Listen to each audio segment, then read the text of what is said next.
오늘 아침에도 주님 전에 나오신 성도님들을 주님의 이름으로 환영하고 축복합니다. 우리 잠시 기도하겠습니다. 하나님 아버지, 참으로 우리가 세상 사는 가운데 믿음으로 이 세상을 이기며 믿음으로 살아갈 수 있도록 하나님 날마다 우리에게 믿음을 더하여 주시옵소서. 소망 가운데 흔들림 없이 온전히 좌로나 우로나 치우치지 않는 거룩한 삶으로 주님을 더욱 사랑하는 마음으로 살아갈 수 있도록 성령 하나님 우리를 인도하여 주시옵소서.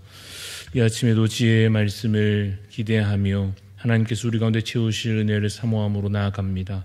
주님, 우리 마음 가운데 임재하여 주옵시고 우리의 삶의 주인 되시사 주님의 말씀을 쫓아 순종하며 따라가는 것이 참으로 지혜로운 삶임을, 그것이 생명길임을 기억하며 믿음으로 나아갈 수 있도록 주님 이 시간 우리와 함께하여 주시옵소서. 감사를 드리며 살아계신 예수 그리스도 이름으로 기도드리옵나이다. 아멘. 오늘 주신 하나님 말씀은 잠언 27장 14절부터 27절까지 말씀입니다. 이른 아침에 큰 소리로 자기 이웃을 축복하면 도리어 저주같이 여기게 되리라. 다투는 여자는 비오는 날에 이어 떨어지는 물방울이라. 그를 제어하기가 바람을 제어하는 것 같고 오른손으로 기름을 움키는 것 같으니라. 철이 철을 날카롭게 하는 것 같이 사람이 그의 친구의 얼굴을 빛나게 하느니라. 무화과 나무를 지키는 자는 그 과실을 먹고 자기 주인에게 시중드는 자는 영화를 얻느니라.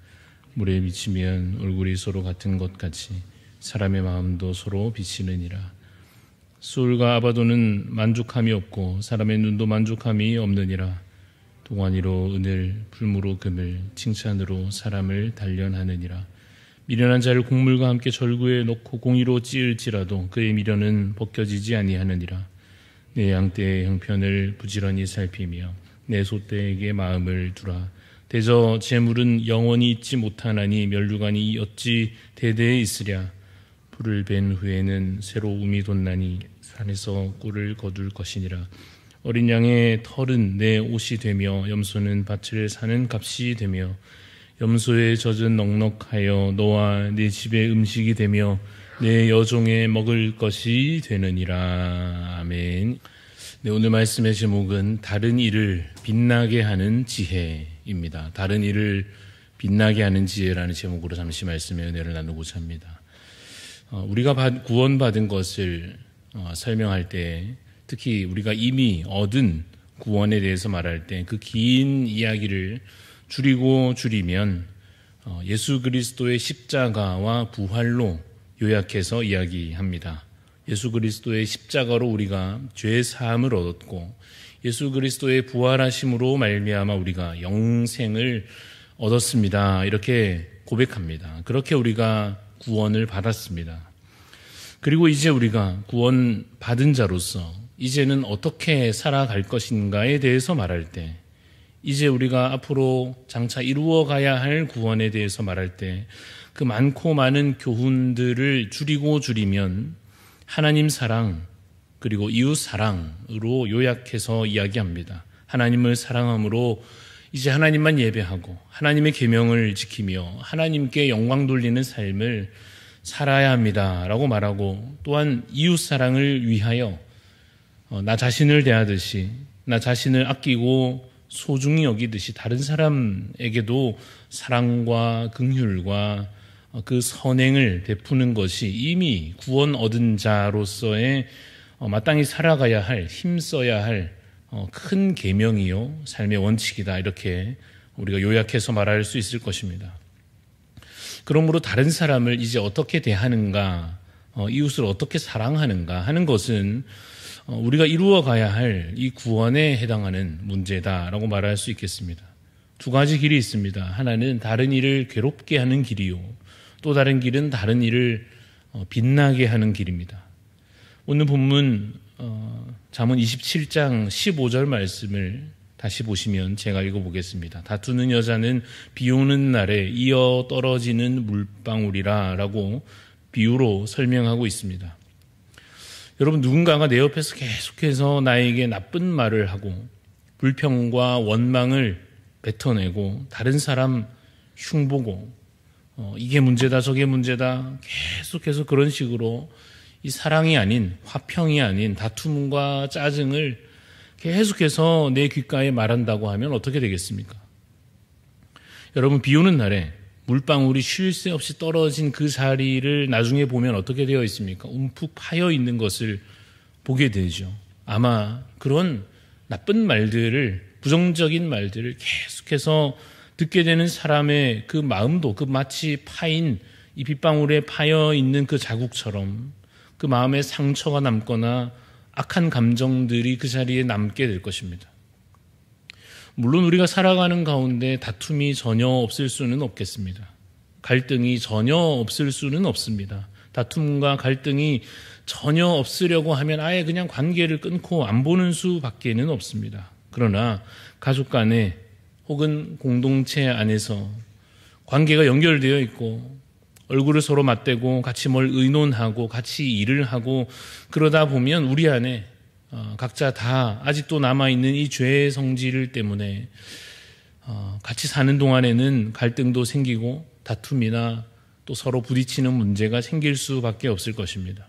그러나 그럼에도 불구하고 기억해야 할 것이 무엇입니까? 우리가 주님 안에서 화목을 이루어 가야 한다는 사실입니다.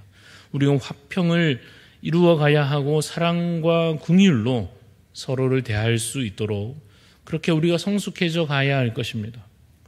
서로에게 유익한 존재가 되어야 하지 서로를 자칫 갉아먹는 서로의 영혼을 병들게 하는 그런 벌레 같은 존재가 되어서는 안 됩니다.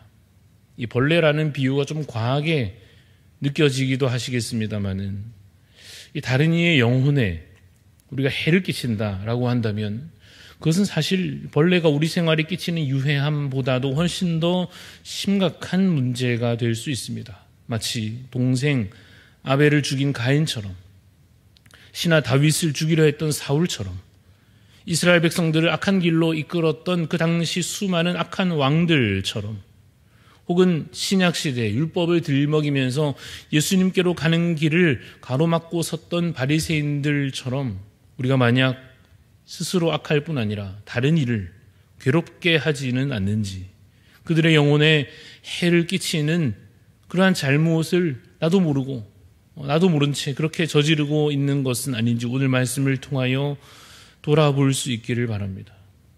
그리고 혹시나 그러한 다툼과 불화에 관한 그런 악한 것들을 아무 생각 없이 그냥 듣고 수용하고 동조하고 그 악한 것에 공감하고 그냥 그렇게 악한 자리에 눌러 앉아 있다고 하면 그냥 그렇게 그냥 악을 즐기고 있다면 그것은 서로를 어리석음과 더 깊은 죄악으로 불신과 분열로 몰고 간다는 것을 기억해야 할 것입니다.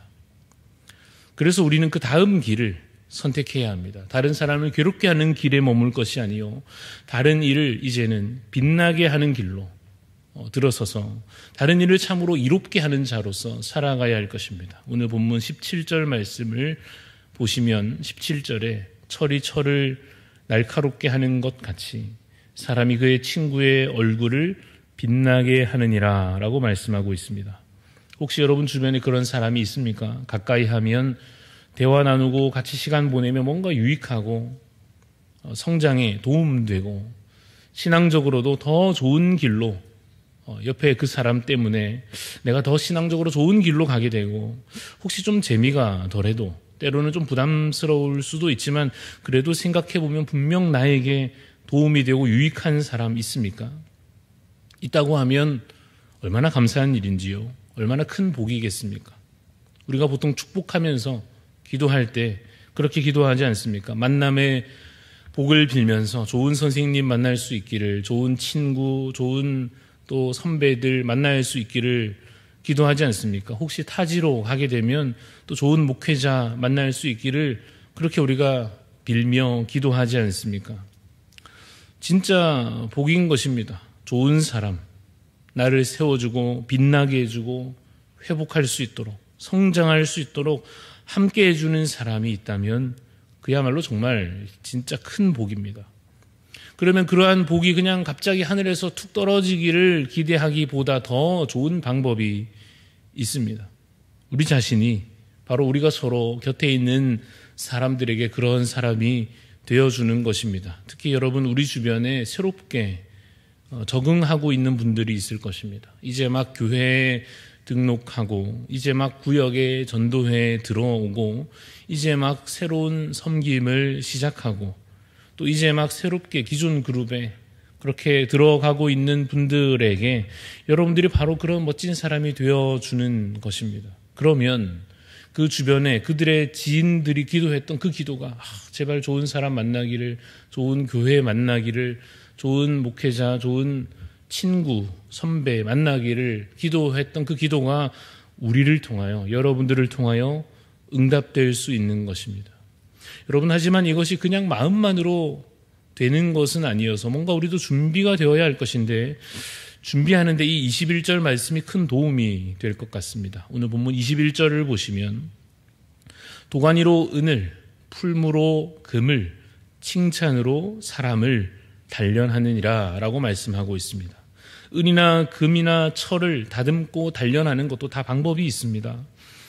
사람도 마찬가지로 사람을 단련하고 사람을 세워주고 유익하게 하는 일에도 좋은 방법이 있습니다. 바로 오늘 말씀이 교훈하여 주는 것은 무엇입니까? 칭찬하는 것입니다. 우리는 사실 칭찬할 줄 알면서도 칭찬을 많이 아끼는 것 같습니다. 가까운 사람일수록 더 그런 것 같습니다. 좋은 점이 한 5가지 보여도 부족한 점 2가지 보이는 것, 그거 말하는 것이 더 중요하다고 생각합니다. 누군가 일을 꾸준하게 잘 해내면 이제 그걸 당연한 것으로 만들어버리고 잘하는 사람일수록 더 채찍질해야 한다고 생각하고 혹시나 교만해질까 봐, 느슨해질까 봐 이런 걱정을 한다 하면서 칭찬을 미뤄두곤 하는 것 같습니다. 하지만 오늘 성경 말씀은 우리에게 칭찬의 유익을 가르쳐 주고 있습니다. 칭찬은 사람을 더 단단하게 만들어주고 칭찬은 그 사람이 혹 넘어질 뻔하다가도 버텨낼 힘과 위로가 된다고 우리에게 말씀하여 주십니다. 저도 언제나 이 경상도 출신이라고 하는 이 강력한 변명 뒤에 숨어서 칭찬에 인색한 저 자신을 변호해 왔던 것 같은데 저도 오늘 다시 이 말씀 앞에 다짐해 봅니다. 칭찬 한마디로 사람을 살릴 수도 있겠다라는 마음으로 그런 기대로 그런 사명감으로 일부러라도 이제 더 노력해 보기로 다짐해 봅니다. 오늘 잠언 말씀은 우리에게 묻고 있습니다. 다른 이를 괴롭게 하는 자가 될 건지 아니면 다른 사람을 빛나게 하는 자가 될 것인지 묻고 있습니다. 그리고 오늘 우리에게 방향을 지도하여 주고 있습니다. 여러분의 지혜로운 말로 사랑이 담겨져 있는 그 한마디 격려로서 긍휼이 담겨져 있는 참된 위로와 진심을 담은 축복으로 여러분 주변 사람들이 빛나고 은혜를 누리는 그런 멋진 일이 오늘 하루 일어나게 되기를 간절히 바랍니다. 여러분에게 그래서 저도 이 시간 짧은 칭찬을 좀 해드리려고 합니다. 아침 일찍부터 피곤하실 텐데도 이렇게 말씀으로 기도로 하루를 시작하고 계시는 여러분 참 잘 하고 계십니다. 멋지고 아름다운 일입니다. 하나님께서 여러분의 이러한 작은 섬김과 작은 기도와 경건의 생활들을 기뻐하실 줄로 믿습니다. 오늘 하루 주님 안에서 복된 하루 되시기를 축복합니다. 잠시 기도하겠습니다. 사랑의 주님 감사합니다. 연약한 우리를 주님의 자녀 삼으시고 우리를 한시도 놓지 않으신 채로 우리가 혹 죄 가운데 있을 때에도 다시 우리를 돌이키게 하셔서 주님의 자녀의 위치로 주님 은혜 안으로 거하게 하심을 주님 감사를 드립니다. 주님 우리가 이제는 구원받은 자로서 주님을 더 닮아가게 하여 주시옵소서. 하나님을 사랑하는 만큼 내 옆에 있는 귀한 지체들을 사람들 사랑할 수 있는 마음을 우리에게 더하여 주시기를 간절히 소원합니다. 다른 이를 괴롭게 하는 그 비오는 날 빗방울처럼 끊임없이 그를 괴롭게 하는 자가 아니라 정말 칭찬으로 사랑의 말로 격려와 위로로서 축복하는 마음으로서 그러한 입술로 오히려 옆에 있는 사람을 빛나게 할 수 있도록 다른 이들을 다시 더 일으켜 세울 수 있는 자로서 정말 귀한 그 말과 행실로 주님을 닮아 살아갈 수 있도록 주님 오늘 이 하루도 우리와 함께하여 주시옵소서. 감사를 드리며 예수님 이름으로 기도합니다. 아멘. 하늘에 계신 우리 아버지여, 이름이 거룩히 여김을 받으시오며 나라가 임하시오며 뜻이 하늘에서 이루어진 것 같이 땅에서도 이루어지이다. 오늘 우리에게 일용할 양식을 주시옵고 우리가 우리에게 죄 지은 자를 사하여 준 것 같이 우리 죄를 사하여 주시옵고 우리를 시험에 들게 하지 마시옵고 다만 악에서 구하시옵소서. 나라와 권세와 영광이 아버지께 영원히 있사옵나이다. 아멘. 오늘 기도하실 때 과테말라 배동자 선교사님 위해서 기도하겠습니다. 3가지 기도 제목이 있습니다. 선교 훈련원을 통해 단기 선교팀과 잘 협력할 수 있도록, 그리고 새롭게 세워진 2 교회 주일학교 예배, 성경 공부, 어린이 프로그램이 잘 이루어질 수 있도록, 또 선교사님 부부의 영육간 강건함을 위해서 우리 배동자 선교사님과 가정을 위하여, 과테말라 땅을 위하여 기도해 주시기를 바랍니다. 기도하시고 각자 우리 기도 제목 가지고 기도하며 나아가겠습니다.